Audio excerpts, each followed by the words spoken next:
Hi hello friends, సాంబార్కి అయితే ఇట్లా పక్కన పెట్టేశాను, ఉడికింది.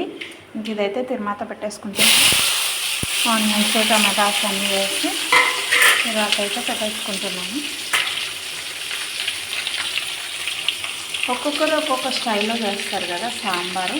నేనైతే ఈ స్టైల్లో చేస్తాను.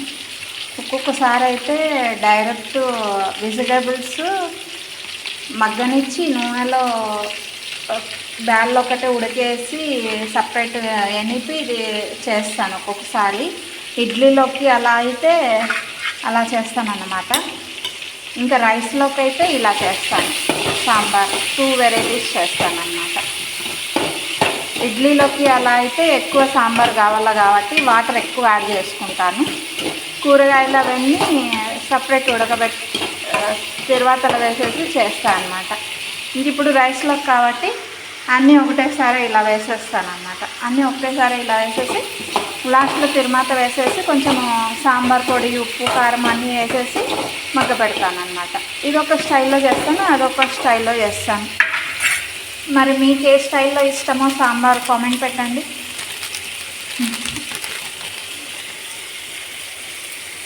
మీకు ఏ స్టైల్ ఇష్టమో కామెంట్ పెట్టండి ఫ్రెండ్స్. లైవ్లో ఉన్న వాళ్ళు, సారీ లైవ్ కాదు వీడియో. ఇలా సాంబార్ పొడి ఏమంటారు తిరువాతలో వేసేసుకుంటే బాగా ఆయిల్లో ఫ్రై అవుతుంది కదా, చాలా బాగా ఉంటుంది స్మెల్.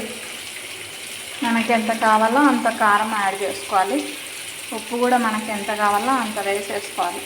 అన్నీ ఇలా ఆయిల్లోనే ఫ్రై అయిన తర్వాత తిరువాతలోకి వేసేసుకోవాలి. ఇట్లా వాటర్లో ఉడికేదానికంటే సాంబార్ పౌడరు ఇట్లా ఆయిల్లో ఫ్రై అయితేనా వేరే లెవెల్లో ఉంటుంది సాంబార్.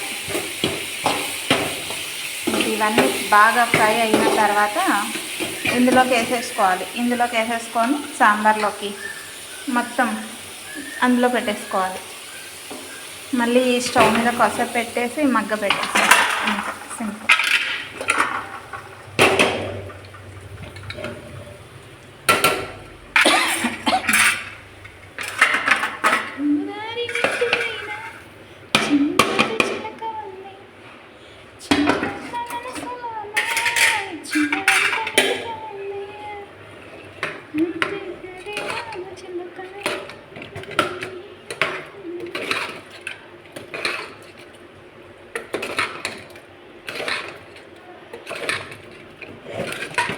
అన్నంలో కాబట్టి నేను వాటర్ ఎక్కువ యాడ్ చేసుకుంటాను.